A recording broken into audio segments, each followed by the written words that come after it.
still looking. Oh, master deed too. Master, yeah. Yeah, review and approval. Letter from Lawrence, approval Yeah. on the sewer master deed. Yeah, fire chief, boundary adjustment that Mike talked about. And then the sewer connectivity and trap basin. There is a note on there, it just says approval from the county. And Steve, so you know when you do your master deed, there's some magic township language that has to be included in it? So, okay. All right, so if you're aware of it, that's fine. If not, Mike can get it to you. Yeah, please do. It doesn't hurt to have it again, information. All right, motion and second. Any further discussion? Mr. Dean? Lewis, Yes. Pfeiffer is out, McGurk is out, Tucker, Yes. Cipher, Yes. Marco, Yes. and Mastola is out. Congratulations. What are you gonna do now? Hey, we got an opening. Send your resume in. Thanks, Steve. You too. You want to hang around for short-term rentals? It's just conversation, right? You can't really do anything with it. Yeah, that's what we're doing. We're listening. How do we go online and listen? All right. In your bunny slippers. We'll be checking. Switch your video on. All right. I gotta go back to my agenda here. So it should be communications now. Yeah, I'm dragging it out, Mike. I got time to kill here.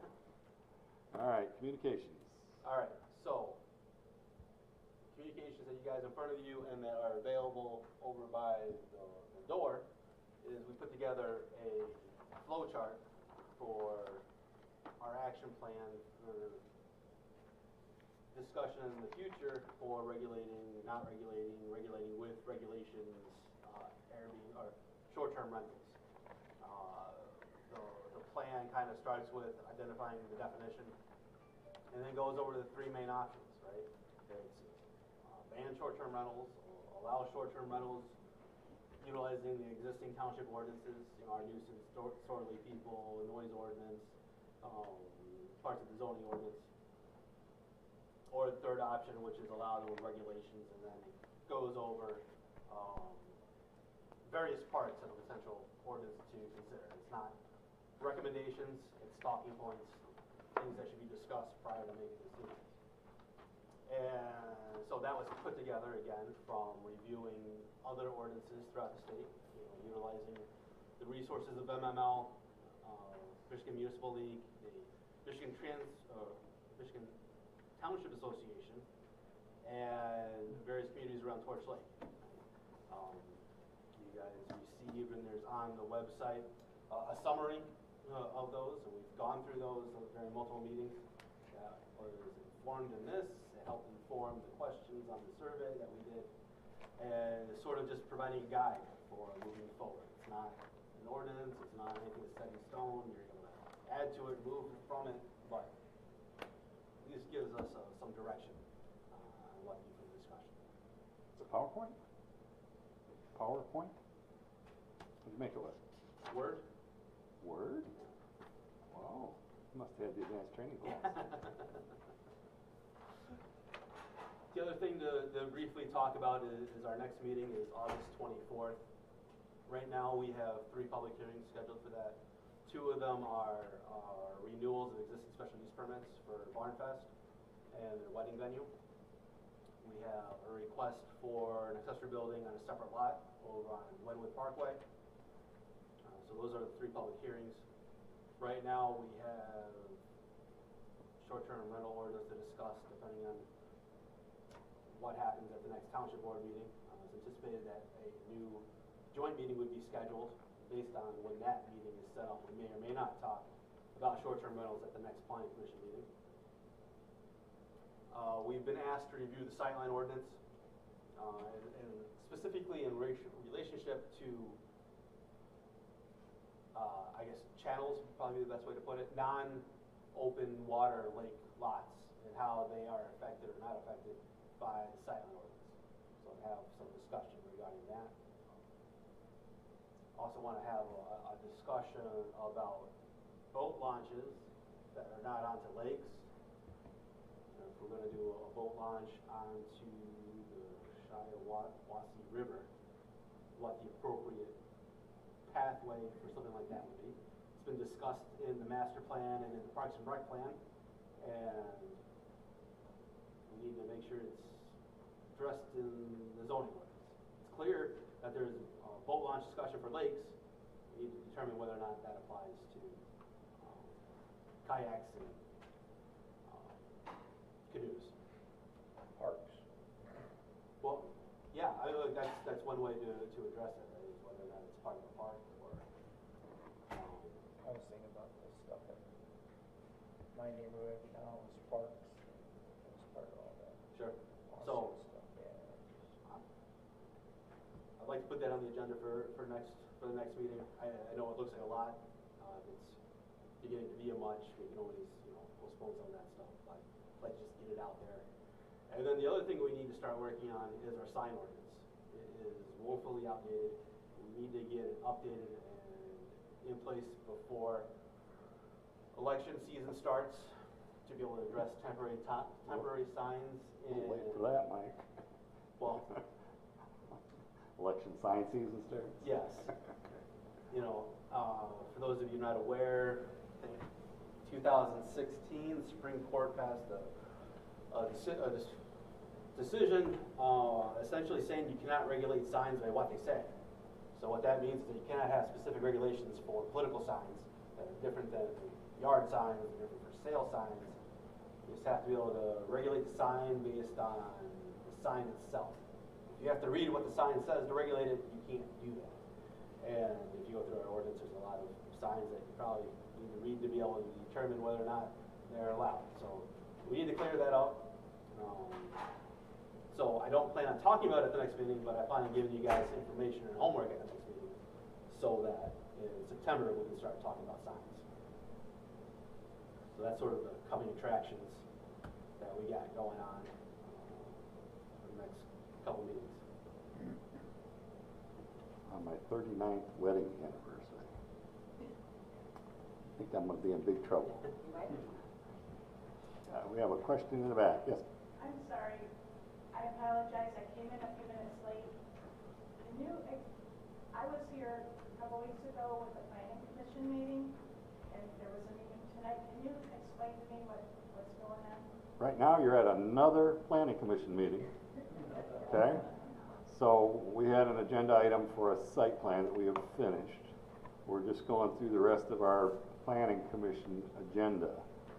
We originally had scheduled for tonight a joint meeting with the board of trustees to gather public input and discuss short-term rentals, try and get some direction for an ordinance, because we're going to have some form of ordinance. We just don't know what that form is yet.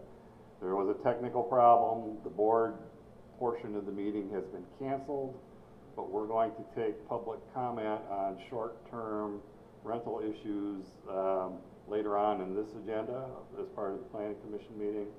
That portion is going to be videotaped, so it will be shown to the board.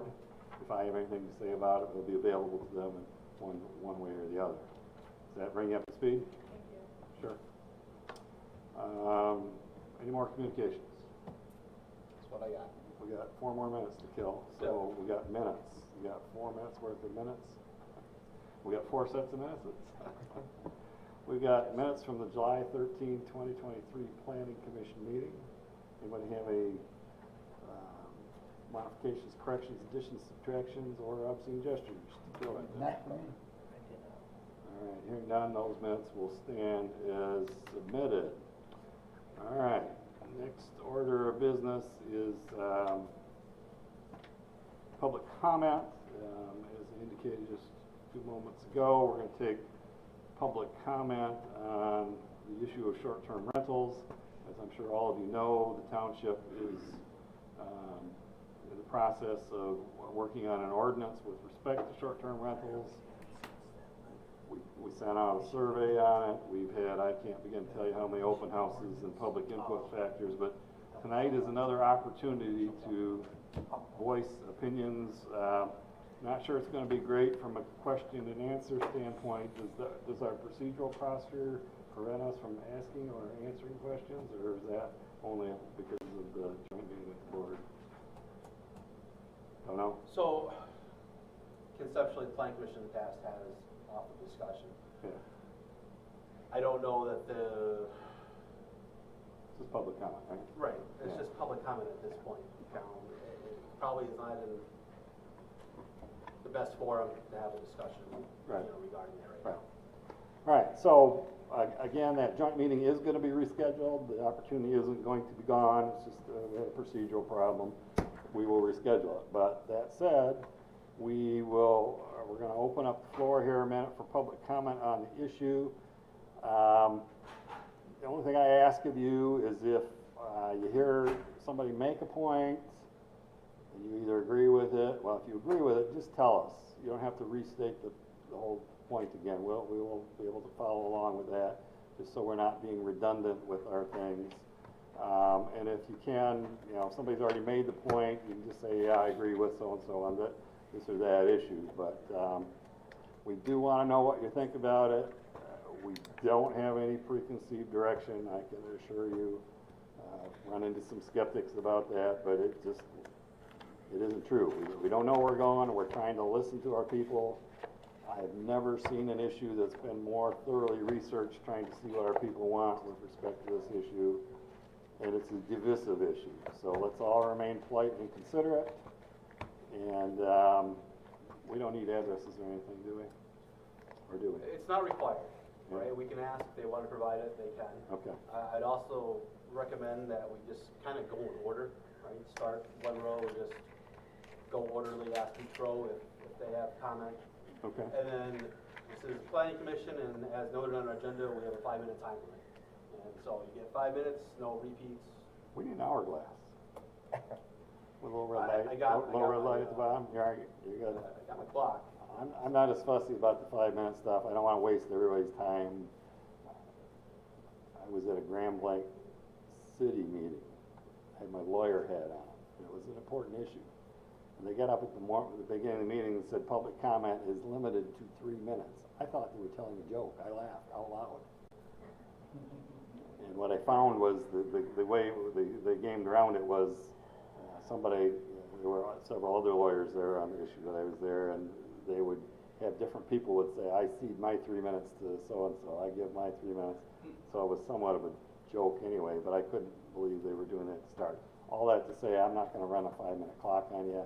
If I think you're not going anywhere or being redundant, I might shut you down, but that's not the goal. The goal here is to exchange information.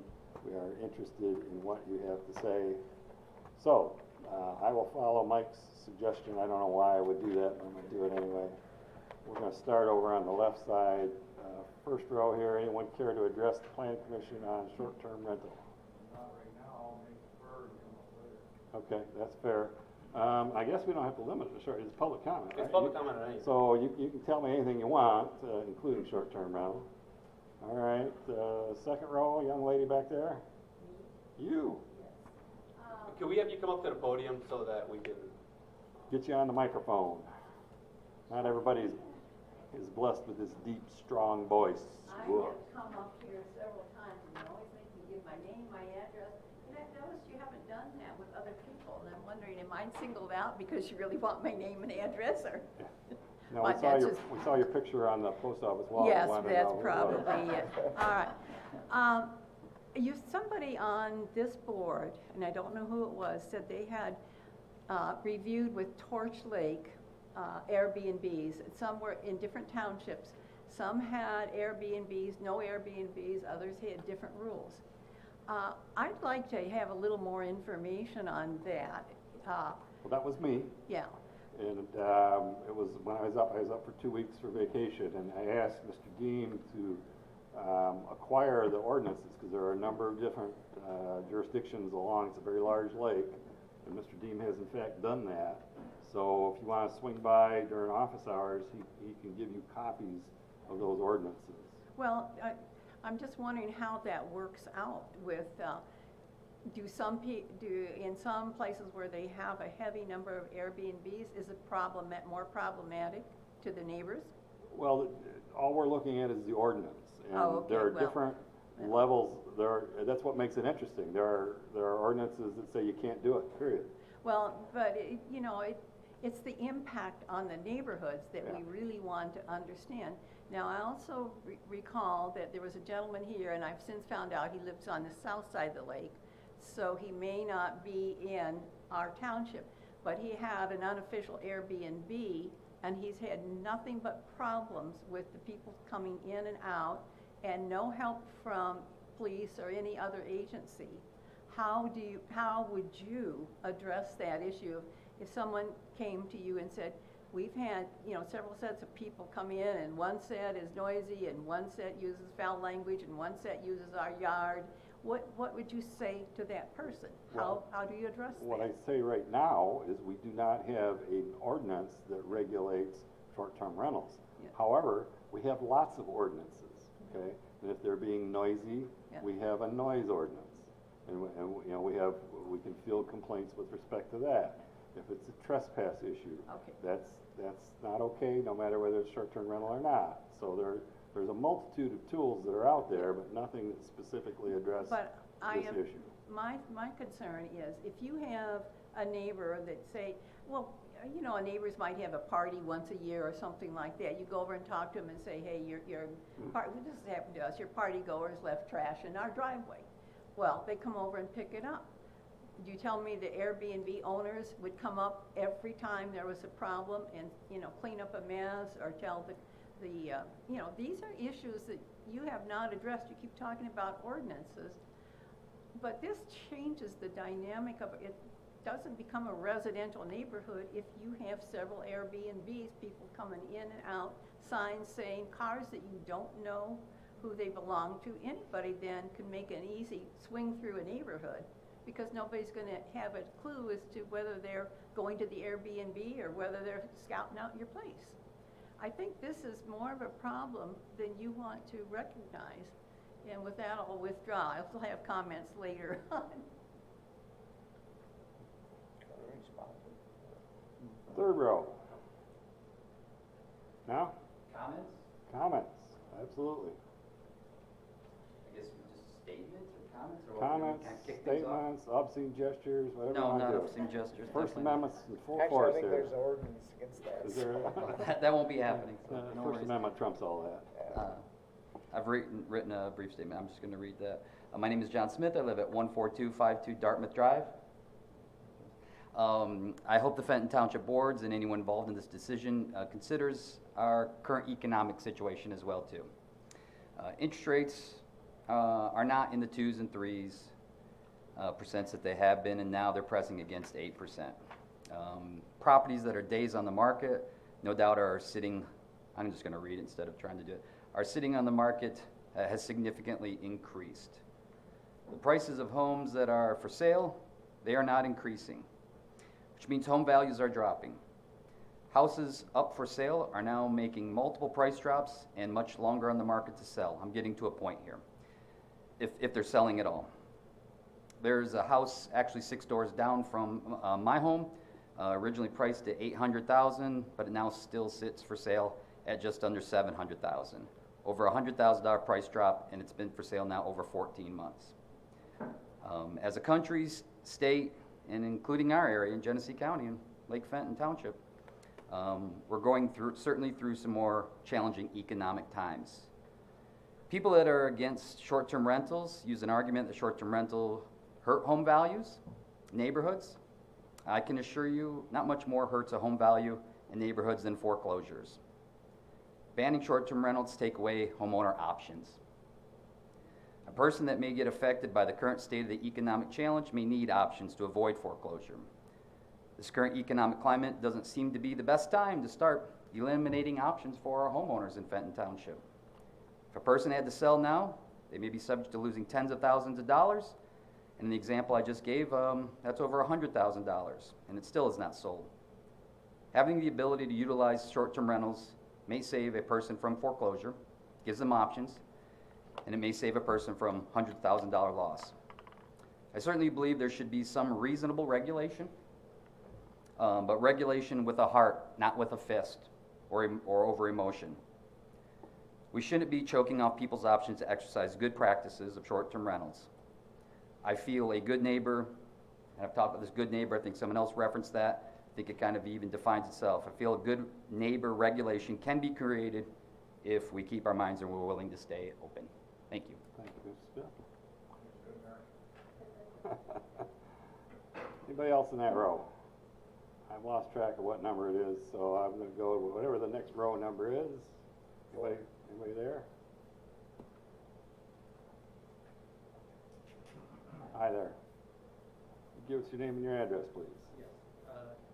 Good evening, board members and commissioners. My name's Patrick O'Sullivan, and I live at 2365 Davis Street in Fenton Township. Thank you. Sure. I'm going to go with a little different perspective than the prior speaker, but that's the way it is. I want to mention, no one who has worked hard and saved and purchased a home in Fenton Township or on the lake, either way, because this would affect everybody, whether you're on the lake or not, is the way I understand it. But no one wants to have neighbors that are renting out their place on a short-term, nightly, or weekend basis and having people come and go, going regularly. We live part of the year in another community, and what they did to come up with a solving for this is they came up with a 30-day minimum for a short-term rental. And that would change the characteristic of it greatly, as you can imagine. I don't think we can expect our police force in Fenton Township to be handling all the complaints that I believe would arise from partying, excessive noise, rowdiness, parking issues, and the other troubles that come with short-term rentals. I understand that in the survey, a little look was taken at that, and that about 80% of the people who live on the lake were opposed and wanted short-term rentals banned.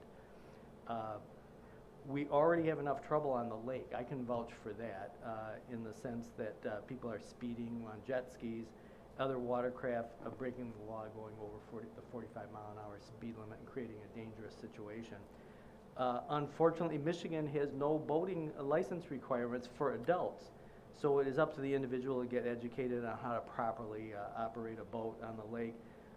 So providing jet skis or watercraft to any sort of a renter who more than likely does not have any education about how to handle the boat, I believe is unwise. Also, the township has very little patrolling on the lake, although there is some, and they try to do a good job with their very limited resources. Interestingly enough, there's not one speed gun available to the Marine sheriffs to use on our lake, so you'll never see anybody getting a ticket for speeding on the lake. Listed as cons, vandalism, theft, excessive noise, trash issues, traffic problems in your neighborhoods, parking problems in your neighborhoods, difficulty enforcing the regulations concerning it, who would do the enforcement. They all exacerbate the problems that come with short-term rentals. Takes away jobs from hotel workers, potentially downgrades the neighborhood, potentially to adversely affect property values.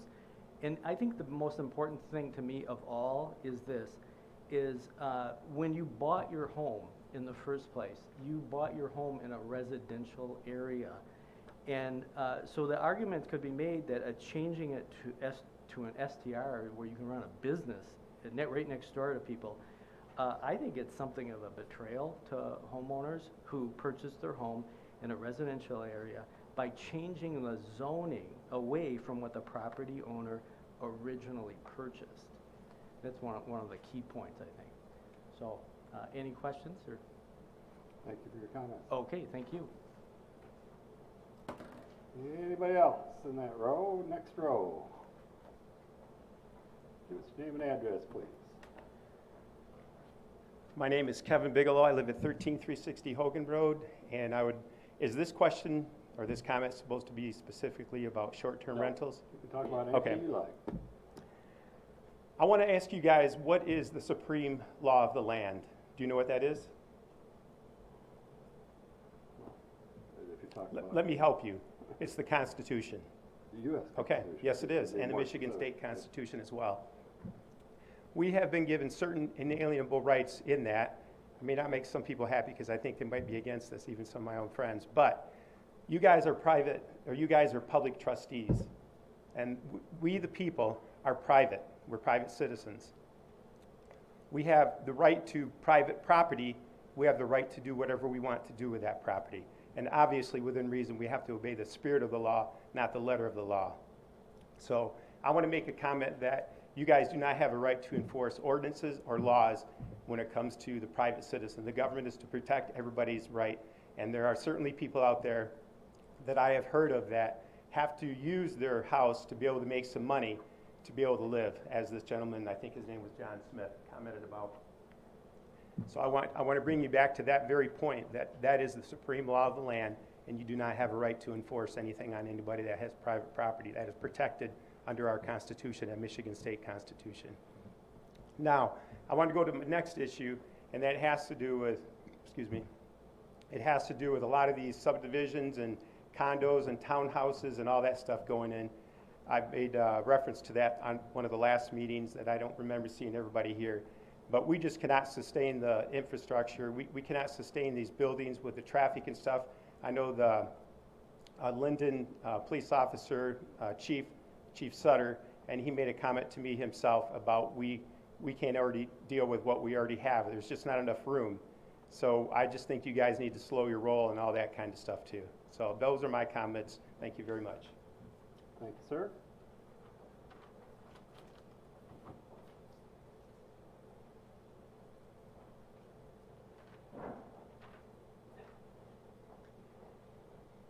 Hi there. My name is Amy Bigelow, and I live at 13360 Hogan Road.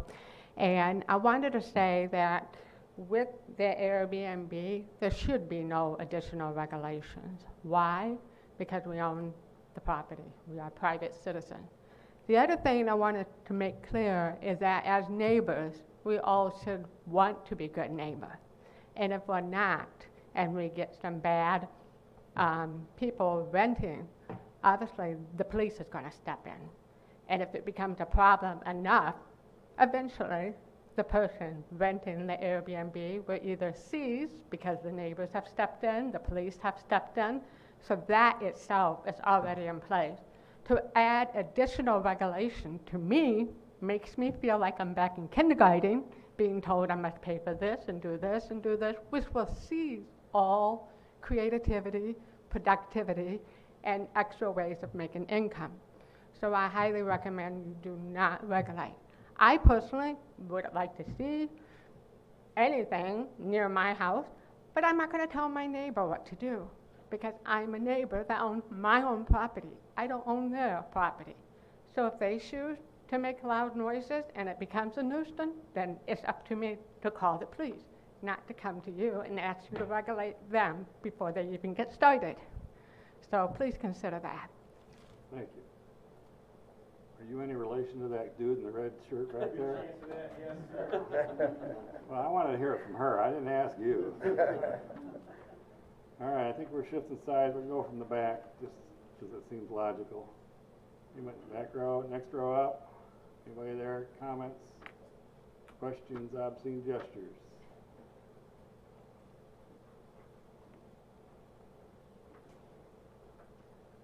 My name is John Carswell, 13183 Lakeshore Drive. And I understand both sides of people should be allowed to use their property for no matter what. However, on the other spectrum, a lot of us bought homes here on Lake Fenton as part of our future, our retirement. And I will guarantee you that Airbnb next to me will hinder me trying to sell my home if I need to. I hope that you hear the folks who do not want Airbnbs on Lake Fenton and just stop it right there.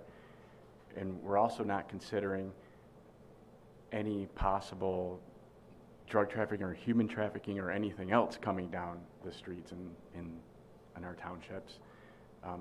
There's things that go on in the city of Fenton in our township that I can't believe even happened. So hope you consider that. Thank you. All right, second row from the back, anybody? Anybody back there? No? This way, yeah. Come on up, sir. I actually have a letter from my wife, Diane Harris. Okay. We live at 13385 Lakeshore. Bob, she emailed that to us yesterday. yesterday, Yeah, and it's been forwarded to. We I'd have it. I've like read to it make already. sure it's read about loud so people can hear it. Yeah. Is that possible?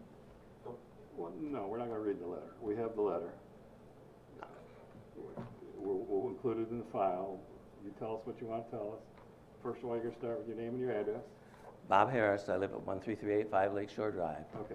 I found one thing that when I looked at the percentages that you have, and people have said that it's close, I don't see that it's close. It's like 55% say no Airbnbs, that's on the lake. 30% said maybe, depends on the regulations. And there's only 9% that says let them go with no regulations. Number one, I don't see that's close. Also, we've had a lot of problems with the Airbnb on our address. Next door, they have parties. They have catered parties from the owner's event business. She rents out her boat. And those are all things that should not be happening in an Airbnb. So definitely we need some kind of regulations to stop all of that. And the boat one that's even on here, on your agenda for the meeting, you're not supposed to have a boat at your property. I don't know why it's even on there. That shouldn't even be a thought about allowing boats, because our ordinance now says no boats unless it's registered to the property owner. And I fear that what we're gonna have in this neighborhood and on our lake is an influx of travelers who are coming to stay in a, not an Airbnb, in a little hotel, and we're gonna have a residential neighborhood that's got all businesses in it. Businesses of renting rooms. Thank you. All right, moving forward. Anybody in, I guess we're in the second row from the front, huh? Are we all the way up there? Yeah. Mr. Root, Mr. Dyball, I see some likely candidates here. Does anybody got anything you want to say? We're gonna start with this young lady on the end here. Yeah. Why every time do I say young lady, you all go me? Stop, Yes. I'm not young, I have to have another hip replaced. Vicki Hall, I don't even know my address, 2437 Golden Shore Drive. So I didn't even know about the air.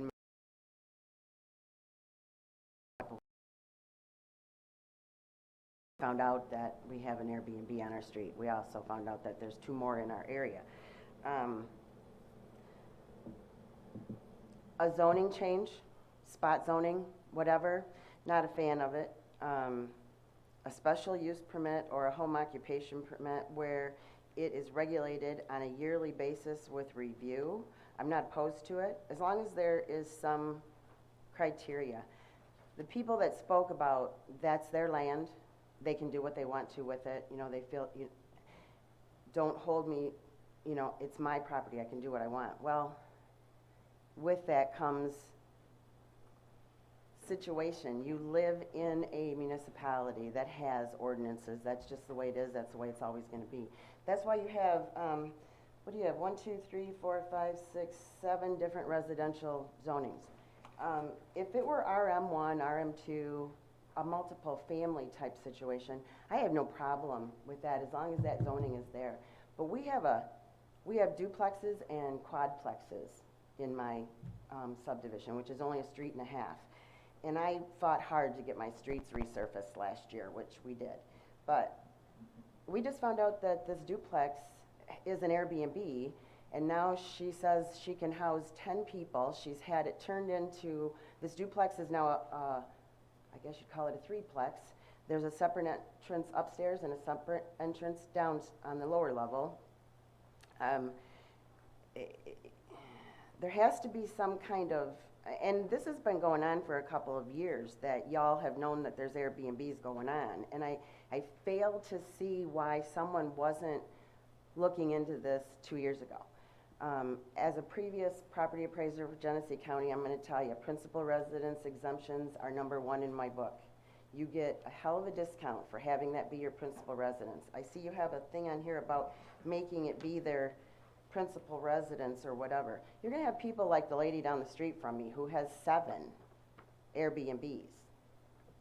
4 that we know of are in Genesee County. There's probably more than 4. She has 4 in Hamtramck.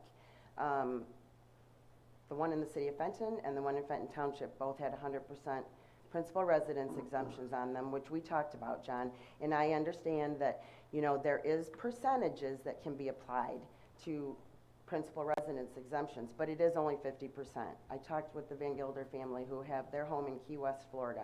You can only do up to 50% unless you're gonna claim 100% residence, which they do at their home down there and not in Fenton. It's 50% total. Now, if they wanna go to a commercial zoning, and you're never gonna have it because you have to notify property owners within 300 feet. In my subdivision, 300 feet is a hell of a lot of people that are gonna have to be notified. Because our lots are anywhere from 22 feet on the road.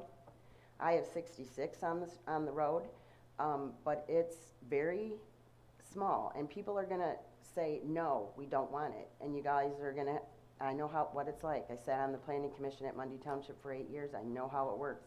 You have to swallow that because you're an elected official. I was only the minute taker of the meetings, so I saw everything that happened and I felt bad for y'all. But just saying the things that you have on this is great, Mike, by the way. But there's got to be restrictions.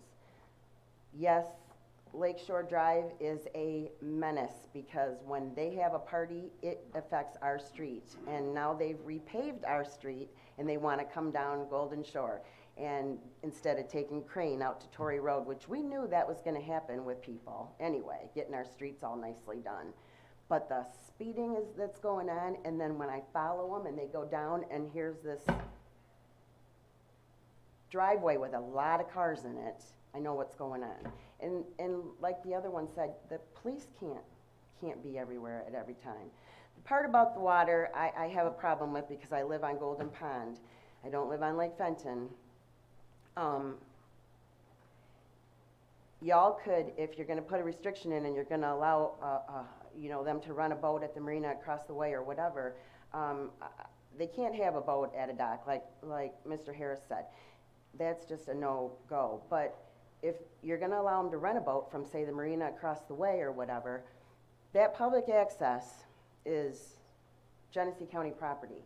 And they have a person in that boat launch building from a certain set time. But there's no gate. And there's not one at Lake Panema either. So if the sign says dusk to dawn, have it say 8 to 8 or whatever. And then when that attendant leaves, that gate gets locked. And you know what? If there's trailers in there and those boats aren't off the lake, then guess what? They can't even get out. That's how you regulate your lake as far as a public launch. There's other homes on Lakeshore Drive that actually have their own launch on the side of their house. That's a craziness thing myself, thinking about it, but they do have them. So regulations have to happen, and I would like to see at least the boat situation, you know, if you're gonna go through with it, and not change zoning, because nobody's gonna vote that in, at least a special use permit that has to be regulated yearly. They have to come back before you, and then people have the opportunity to come at least once a year to, you know. Anyway, I just got thrown into it. I swear to God, it's like I just get the road paved and then somebody's asking me, thank you for your time. Thanks, Vicki. Anybody else in Miss Vicky's row? George, look like you. Yeah, I'm trying to confuse y'all. I think I'm doing a good job of it so far. I'm George Stiebel. I live at 2462 Cranewood. You guys have heard this. I've been with you in these meetings for the last year or more. I'm only really doing this mostly, I guess, for the folks behind us. I hope that what the township ends up with is to be considered of the three key items, I'll say. One, zoning is zoning. It was created for the purpose of protecting people that buy homes within it and also the requirements that go with it, but to also create characteristics and things that draw people here to this township. We have a large volume of single-family residential homes. There's a reason for that. It's a beautiful area. We got beautiful lakes. We got a lot of good access, all that kind of stuff. And I think that's what makes this township very unique and very thick.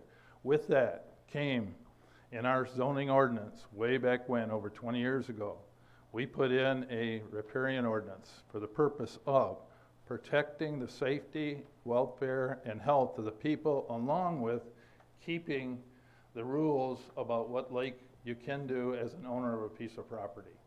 With that comes the rules and regulations in this township. One, you cannot, as an owner, let your property be used for access to any lake in the township as an owner and let somebody else go through and use it. You don't even have to talk about boats. They can't even any riparian rule that's allowed cannot be done with a person that's not the owner. You can't even swim in the lake if you're providing access to those people. That's an ordinance that already is on the books. That's just an enforceable ordinance that we could do at any time we wanted to do it. I think that coupled to what the STRs, Airbnbs, VRBOs, all those terms that they're using, are defeating both single-family residential zoning requirements. They're also providing access to the lakes, which is against the rules of this township already and are in place for 20 years or more. And many of us know that. We amended that back 20 years ago when John was chairman, I believe, of the Planning Commission at that time. Those are all things that I think we need to stay with when we move forward with this and be sure that we don't lose that. Because that's what brings people, that's what keeps the property values up in here, what creates the uniqueness of a very neighborly, friendly area in a beautiful township within Genesee County. Thanks, George.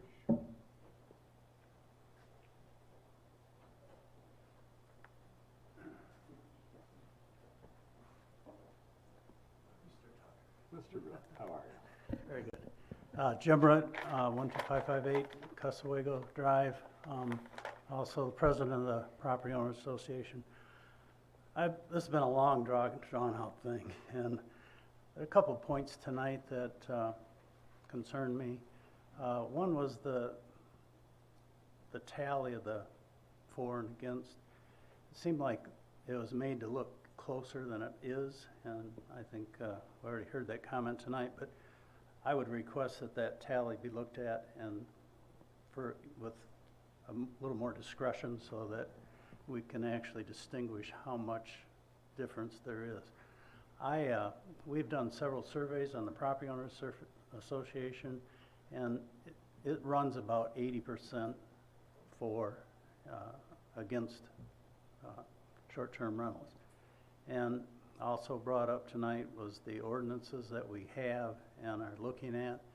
And I think the thing that concerns me is these are businesses, not something that should be in single-family residential. And that's been our comment right along. So I would like to see us stick to what we have, because I don't think there's any place for businesses in single-family residential. I have had a lot of people contact me about this, and the only people that seem to be for it are people that are investing in them. And saying that, I think we've been doing this for over a year, and I think over that year, it wouldn't surprise me, and I don't know for sure, but the number of short-term rentals has increased or doubled. And it's like we're advertising, because the return on investment is so high on these short-term rentals, especially on a lake, that everybody wants to get in on the action. So I had mentioned this before, and I wish you'd consider it, putting a moratorium on this until we can decide. I'd hate to think this is going to drag out for another year and they're going to triple the amount of short-term rentals we have on the lake. It's just going to be harder to deal with it when we do have to deal with it. Thank you, Mr. Rutt. Thank Always you. a pleasure. Take care. Anybody else in that row? Got all the takers there? And the lady in the front row.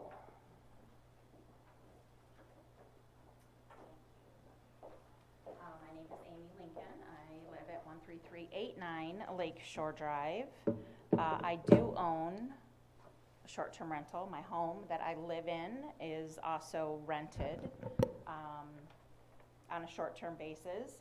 And this isn't the only one that I own. It is the only one I own in Michigan. I also own one in Florida, where they very well regulate short-term rentals, and they are a very rich state.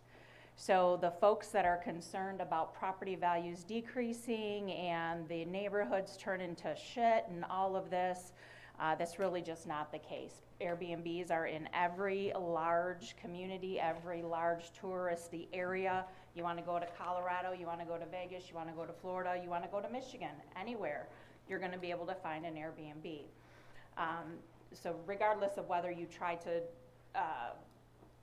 ban it or not, I do think that the powers that us short-term rental owners have with Airbnb, VRBO, this, the different ordinance or different companies behind us. There's currently a lawsuit against the city of New York from Airbnb. I mean, it's just, it's here to stay. I understand it's different for a lot of us that have just owned one home and lived in it all of our life. You don't understand this, transient thing, but it is the way of the world. It's the way of the century. So versus talking about whether it should be here or not, null and void, we have to make regulations. I am all for the regulations, even as an owner. I'm all for regulations as an owner. I'm all for regulations for my guests. I do not rent out my home so people can tear it up. I do not rent out my home so people can make my neighbors crazy. That is the last thing I want to do. So we have to come up with something. It's time for us to figure it out. I've sent you all an email earlier today with what I propose from fees associated with licensing and registering your property, with emergency contact information from the owner or property manager that can respond to any kind of issue or condition immediately. And to answer one of the questions about, is the homeowner gonna come and pick up the garbage the next day? You're darn right they are. Or they're gonna get fined. And that's where we can regulate and make sure that our neighbors and our residents are still happy with their home. It shouldn't affect them whatsoever. Unless their nose is in that property constantly, then that's gonna affect them, because that's all they're gonna pay attention to. If they're living their life and minding their own business in their own home, 5 more cars in the driveway shouldn't make a difference. I'm not saying 5 cars on the road. I'm saying 5 cars in my driveway will fit 10 cars, no question. Okay? So if the cars are in my driveway, not blocking any traffic, the only thing it's blocking is the Amazon guy coming up to the door who comes every day. And there's another issue. We're worried about sex offenders, human trafficking, so on and so forth. I'm certain Amazon and all of these other driver companies probably do some kind of background check, but have y'all ever looked at what Airbnb or VRBO does? You can't be on a platform to rent unless you're verified by that company that you're safe, or that you are who you are. I did read one ordinance that states that the owner of the home has to have proof that their renters are not on the sex registry to the township or the city of whichever one it was. I've been through so many of them, I can't keep them straight. So there's another thing. If we're really worried about creeps in our neighborhood, I don't want them either. I have grandkids. I don't want creeps. Then let's do that. Let's make it a requirement that we know who's there. But then also, does that mean that we have to know who spends the night with our neighbors' kids, who's coming in to visit, just that's a family member? If we're gonna make that public information, then I feel like what does it matter if it's a short-term rental or if it's just your house that, your friends bring over? So there's so many different things that we need to do. We need to seriously get down with a pencil and paper and start writing down some ideas and how, because they're right, this has been going on for years. This is not my first meeting. This is not the first time that this has been brought up. And we've just done nothing about it. It's not going away though. Short-term rentals are not going away. Short-term rentals in Michigan on all of the waterways that we have, they're not going away. I've given you guys a lot of different ideas. I've also brought all of my source documents so that you could see where my suggestions came from. I didn't just pull these out of my hat. I did my research. I definitely looked into different things, so I hope you do take a look at them, and when it is time to actually make some decisions, you look at that information. Thank you.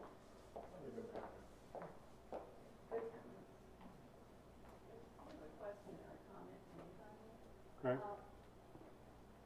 So how many people are coming in and how to make a difference in your neighborhood?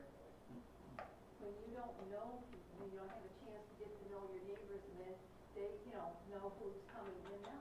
This makes an unhealthy neighborhood, a neighborhood where you have to kind of watch out for the kids in the neighborhood. You don't know. You're making it sound like it's just an easy thing to have, and everybody is just going to be really good, but you heard the gentleman, I don't know if you were here to hear the gentleman who has problems with it. Apparently, we can't deal with the problem. Just hold on. We're not gonna have dialogue. Okay, that's done. Okay, well, that's all. If you got something to say it up here. A couple of you have wanted to know where the township's been the last couple of years. It's not that we weren't aware of the issue.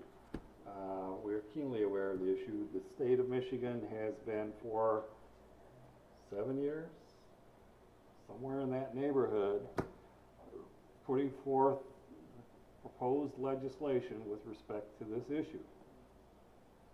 Okay, we've been watching it, because there isn't any point in enacting a local ordinance if there's going to be statewide regulation on the issue. So we watched. Just let me finish, okay? All right? You don't need to go anywhere yet. Right? So that has not happened. And with the current changes of the legislative makeup, we don't think it's going to happen anytime soon. Okay, there's a bill that's in front of the House that's been languishing there. We referred to the Committee of the Whole back in 2022, and we don't think it's going to go anywhere. So that's, I think, the point. Mike is the one that kind of initiated the start of this, but we've been going at it for about a year because we're trying to figure out what y'all think about it. And if you sat here tonight, you can see there is a wide range of opinions on this, from this side to that side and everything in between. And the survey material, the data speaks for itself. People can, I've taken a lot of statistics classes, and my statistics professor says there's lies, damn lies, and statistics. So you can take data and distort it whatever way you want to do it, and that's happening. Different people are reading and interpreting different ways, but the data is the data. It's available to anybody that wants to see it. You can draw your own conclusions about who thinks what and what percentage of this or what percentage of that. The data is the data, okay? And what we're doing here tonight is more data, okay? What you've given to us is more input on the issue. And there's a lot of things that you have addressed, and people are suggesting we need to sit down and start writing down these points. We've been doing that for over a year. We've got a whole bunch of points, but we're still at the basic point of the issue as to which direction this ordinance is going to go. That's why we're taking our time to make sure we can get as much information as we can on that. So, as I said, the joint meeting with the Planning Commission and the board, because this body, the only one elected here is me, so if we got things to throw, aim at me. The township board is ultimately the body that's going to act on any ordinance that comes out of here. All we do is draft and recommend, and we want to know which direction that we're supposed to be looking at, because there's obviously multiple ways of dealing with this issue. But I can assure everybody here that there's been no decision made about what route we're taking. It hasn't happened. I'm the guy that's going to know this. Okay, you got to take my word on it. You can be skeptical, you can be critical. It hasn't happened. We're trying to, as best we can, to figure out what everybody thinks, and then we're going to go from there. Now, you had a comment before I get to you. I'll come back to you, but I want to open it up to Zoom. We had some people on Zoom. Give them an opportunity before we come back for seconds.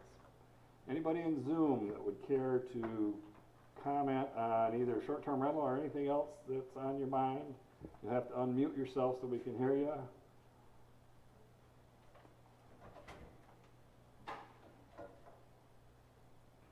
Nobody appears to be unmuting, so going once, going twice. All right, we will close public comment. You've had two already. I get two over here first. Somebody had something over here. I didn't look see over. I was just going to ask you if we're waiting for the state to make a decision. No, we're not, because we don't Well, think that's that. what you were saying when I asked That's, your name. well, people were asking, why are you just getting to it now? Well, we've been watching it for some time, but the state I think it was even your letter that referenced the House bill, Yeah. right? Yeah, exactly, it is. And how are other townships, cities, villages in the state of Michigan able to put these ordinances together and we're not? Well, you were operating from a false premise. What you have is a bill. You're correct. Okay. I have the House bill that passed, and I also have Well, the the House bill, Senate notes. the House bill didn't pass. Okay. Okay? It has been referred to the Committee of the Whole back in October of 2022. There is no Senate action on it, and without Senate action, there is no law. The law that you have is simply a bill that has been not enacted. Okay, Okay. regardless. So that is why Even if that's, the state hasn't made a decision, how are other townships, villages, cities in Michigan yeah, able to put an ordinance together, but we can't? well, they didn't wait Pardon to. me for laughing. Well, why can't we? We can, that's what we're doing. Let's do That's it. what we're doing. That's what we're doing. What do you think we're doing? We've been doing it for 3 years. No, we haven't been doing it for 3 years. So we started Seems like 3 reviewing years. the ordinance at the beginning of the year, right? Because we had been waiting on the state action, and when the election happened in November, right, we realized that there was gonna be a change in leadership at the state level, and it was highly unlikely that those bills were gonna move forward, right? And that was based on information provided by Michigan Municipal League, the Michigan Township Association, right, all the Michigan Planning Association, all of our association groups that provide information to us. You know, it has been, we're watching the state, it doesn't look like it's moving forward anywhere. If you were waiting, now is the time to move and create an ordinance. And that is what we're doing. Linden was in a similar situation, right? They just adopted theirs, a month or two ago, and we're going through the process now. All right, do we have any more? So I just wanted to say, she mentioned the comment about how are other municipalities and cities and townships and villages and whatever. We aren't Florida, I know, I'm talking so about that word didn't Let's not, happen we're not to gonna do, we're make not gonna everybody discuss. happy when you said Ladies, that, so let's we didn't- direct the comments here. We aren't talking Florida, and we aren't talking Torch Lake either. I lived on Torch Lake, it's a chain of lakes, it's 11, I know we have 7-Elevens up there, 2 of them in Traverse City. But I'm gonna tell you, that's tourist area. Those are lakes that are all connected. We don't have that. Lake Fenton that's why we have riparian rights. And the other thing is, you have deed restrictions for like my little 1.5 street subdivision that the cars are racing through to get to her place or whatever, or any other rental for that matter. That's the way it works. But we have deed restrictions, so there's got to be something, somebody's gonna have to, that's gonna be their own job. I mean, you're gonna have to hire somebody to just look at all the deed restrictions, the high density areas, the single family residential, like I said, you got 5 or 6 single family residential zonings. You're gonna be so restricted, but you can do it, you're just gonna have to put regulations on it. That's just, like I said, get a hold of Genesee County and have them mandate the boat launch so that, that's a crazy thing for you guys to have that not restricted down there. And the undersheriff even told me that it's very doable. So, it's doable. All right, do we have any other new comments? That just brought up another one of the income. I know nobody here needs any additional income in the city or the township. I know that we're good. But it is collected. Let's let everybody talk, let everybody have their say. Any renter does pay an accommodation tax. They also do pay a state of Michigan tax, which I know goes with the state. And they also pay an Airbnb or a bed and breakfast tax, accommodation tax. So there is income there that's coming in. I've told you folks before, it's 5% of the total of the rental, including cleaning fees. That does go to the Genesee County. It's paid by the renters. I feel like it should come to us because of the homes that are in our area. It doesn't, says the treasurer. Yeah, it's Parks and Rec for the county, is where that ends up being. Where it goes, yeah. We don't see, Do we we get don't any see. Parks and Rec? Oh, we have, We don't get it other than the Parks and Rec services that we get through the county. okay. So to the extent we have a county park, that money would partially go to that fund. But to And- trace the dollars, no, we don't see the dollars. Are we tracking it? We don't get it. Well, we have access to the services, so I feel like if we know that we are we have contributed X amount, we should, you know, use that as our leverage for whatever we need from them for the Parks and Rec services. Yeah, they're funny, they say it's our money. Yeah, I have their report, I have the Genesee County's report too, and it didn't say it was Yeah. their money. No, they're not distributing that, they are keeping that. Any other new comments? Yes, ma'am. You know, you're the planning commission, and you guys are making these big plans for Thompson Road, and you're, you know, you're growing the township, you're trying to grow the township, right, in a responsible way. I don't have an Airbnb. My daughter and her family live in California, and they bought an additional house on Lake Fountain. She grew up on Lake Fountain, and she wanted to be able to come here and stay and visit. And she spends a good portion of the summer, a couple of months, and then at Christmas, a month or so. But in the meantime, she rents it out. She doesn't make money.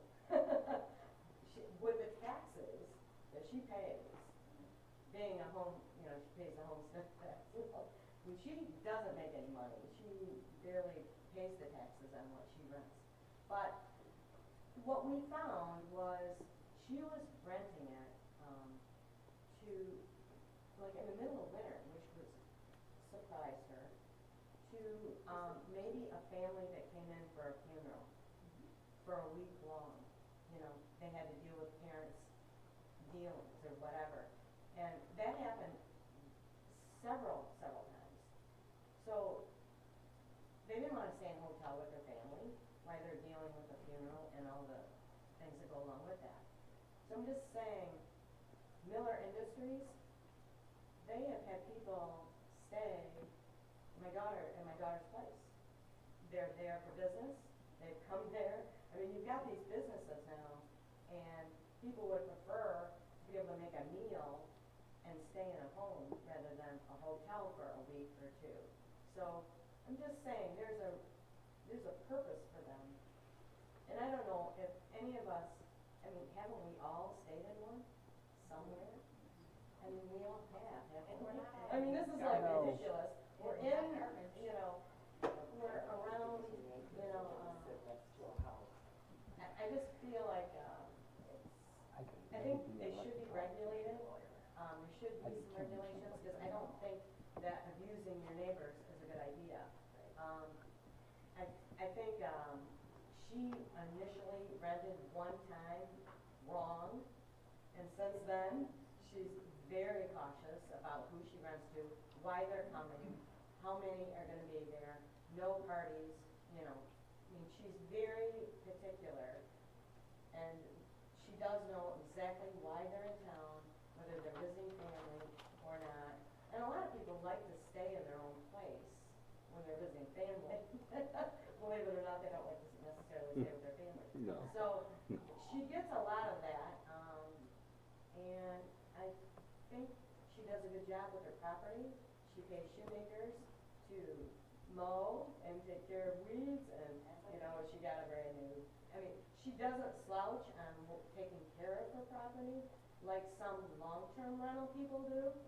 And I'd prefer to live next door to almost a short-term rental person, because they're taking care of their property, than some long-term rentals. So, I mean, you gotta look at the big picture here too, right? That's all, that's all I'm gonna say. Thank you. There's a reason for them, right? I have a question. If you decide that you're going to have Airbnbs regulated to whatever extent, can anybody and everybody around the lake do that? Yeah, right now, there's Well, no, I'm talking about if it goes through. Then I would say that, hey, if 50% of the people said, oh, I'm gonna get in on this, I think for a month out of summer, I'm gonna rent. It might undercut somebody, you're a business person. That might All right, undercut. It might let's be keep the comments up here, please. I don't want direction, okay? I mean, where do you put a stop to it? Well, that's what we're talking about. We're trying to figure out how we're gonna approach the issue and what we're gonna do. That's what we're here doing, That can okay? become part of the All right. ordinance. All right, I think we've heard from everybody. Again, the joint meeting that we promised tonight will be rescheduled. I don't know when yet. We've got to survey everybody for availability, but that will be another opportunity if you choose to do it. I will ask that this tape of this be made available to the board members so they can see it. So this is gonna be on the YouTube channel for the township, and it's being live streamed right now. And when it's done, it'll be on, there's a link from the website, fentontownship.org, where you can click on the YouTube link and it'll take you to the YouTube page, and it'll be under live. Okay. More to come. I appreciate you all coming down, sharing your opinions with us. Nothing else on the agenda, so at 7:23 we shall stand adjourned. Thank you for coming, guys. Oh, I wouldn't have missed it. Recording stopped. So this bill.